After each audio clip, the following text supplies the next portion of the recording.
Hi, everyone, and thank you so much, Jason. It's a real honor to be joining you here today. My name is Joyce Hau, and I lead news partnerships for YouTube in Asia Pacific. Today, I'd like to talk to you about why news is so central to our mission at YouTube. As Jason already mentioned, YouTube is the world's largest video sharing platform, so it's no surprise that more and more people are tuning into YouTube to get their latest news. Because of this, we know that we have a tremendous responsibility to our users, creators, and advertisers. We must protect the YouTube community from harm while preserving the power of openness. So responsibility is our #1 priority and is infused into everything we do. We at YouTube have a framework to address threats and misinformation. We call it the 4 R's of responsibility. We do this by removing content that violates our community guidelines and identifying problematic content, reducing the spread of borderline content, rewarding trusted content that meets our higher monetization standards, and raising up authoritative voices. Now, the work of the YouTube News team is to raise authoritative voices on the platform. And we do this by working with trusted news sources all around the world to ensure their content can be shown prominently to users. The YouTube News team has set out 3 principles to guide us as we build for news on YouTube. They are to 1, make authoritative sources readily available. 2, provide context to help people make their own decisions. And 3, support journalism with technology that allows news to thrive. Let me explain these in more detail, starting with our first principle, making authoritative sources readily available. Normally on YouTube, we rely on signals such as relevance and popularity that determine how prominently videos are surfaced. However, when it comes to news topics, we know that there is no better signal than the source's authoritativeness. Over the past few years, we've launched a series of products in order to surface more content from news sources more prominently on YouTube. I'll show you a few examples of what I mean. When a major breaking news event happens, we want to ensure that viewers have quick and easy access to reliable news reports about what's going on. That's why we created a breaking news shelf that appears on the homepage. And this displays relevant videos from news sources from that country. This way, viewers who are coming to YouTube are proactively alerted to breaking news, even if they aren't searching for it. Similarly, if a viewer searches for a particular news topic on YouTube, they'll see a top news shelf near the top of the search results. And both breaking news and top news on search were launched in Indonesia back in 2018. We want to make it even easier for users who are power viewers of news to see authoritative news right from the YouTube homepage. That's why we recently launched a top news on home shelf that appears directly on the homepage for users who show an interest in news through past viewing activity on YouTube or across Google's products. This shelf stays on the homepage all the time for these users, whether or not there is a breaking news event. And the shelf features a variety of videos from local news publishers on the top news stories of the day, sort of like a roundup of the major headlines. I'm very pleased to announce that this feature was just launched in Indonesia a couple months ago, back in June 2020.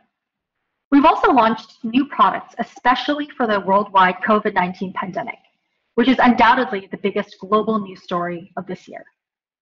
When this pandemic started spreading all across the globe, we saw more people flocking to YouTube to get the latest developments about the coronavirus in their countries. Seeing this, we wanted to ensure that users were seeing trusted sources from local news providers, as well as from official government health authorities. So we worked quickly to launch the COVID-19 news shelf across over 40 countries, including in Indonesia, which I'm sure you've all seen on your YouTube homepages. Now, this shelf features only the latest news videos about the coronavirus directly on the homepage. Whereas the breaking news shelf triggers maybe a few times a month, the COVID news shelf is always on. And collectively, through all these product efforts, I'm proud to say that we've driven so much more watch time to our authoritative news partners in Indonesia and globally. In the first 3 months of 2020 alone, there was a 75% increase in watch time of authoritative news globally. Our next principle is to provide context to help people make their own decisions. When people come to YouTube, mostly the only information they see is the video itself, a thumbnail, a title, and maybe some description below. But we know that context is critical when viewing and absorbing information. We want to equip users with additional context to help them understand what they're actually watching and let them make their own decisions about it. That's why we've added more context through information panels. So for instance, a key piece of background context about a certain channel can be its ownership, whether it is from a state-funded source or is a public broadcaster. Therefore, we're highlighting publisher funding sources for such channels. These panels appear on government-funded channels, and this was launched for Indonesian users in November of 2019. I mentioned earlier that we saw many more users coming to YouTube to get information about the COVID-19 pandemic. Therefore, we wanted to make sure these users were getting reliable information from the World Health Organization as well as their local health ministries.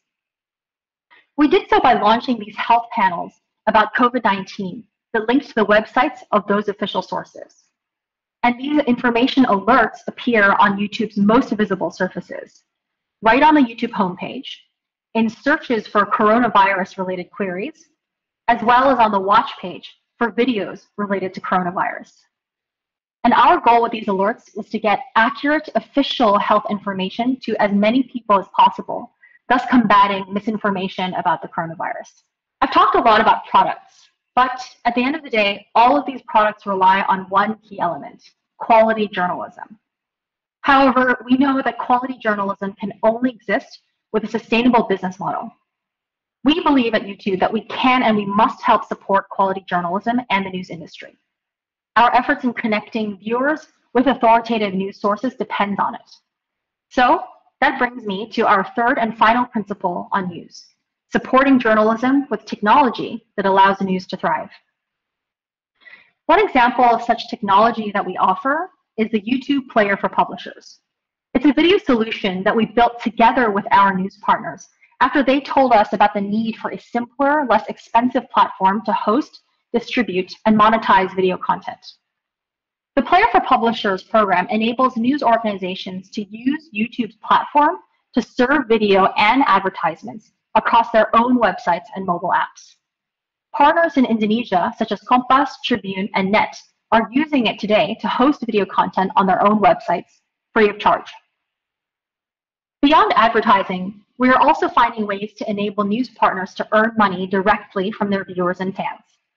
Channel memberships on YouTube allows a channel to provide special benefits to viewers in exchange for a monthly fee.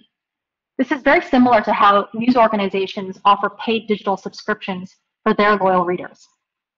We're continuing to work on channel memberships together with news partners in hopes of driving new revenue streams for them. So here I'm going to hand it over to my colleague Wafa, who will explain more about YouTube's investment in news. Thank you.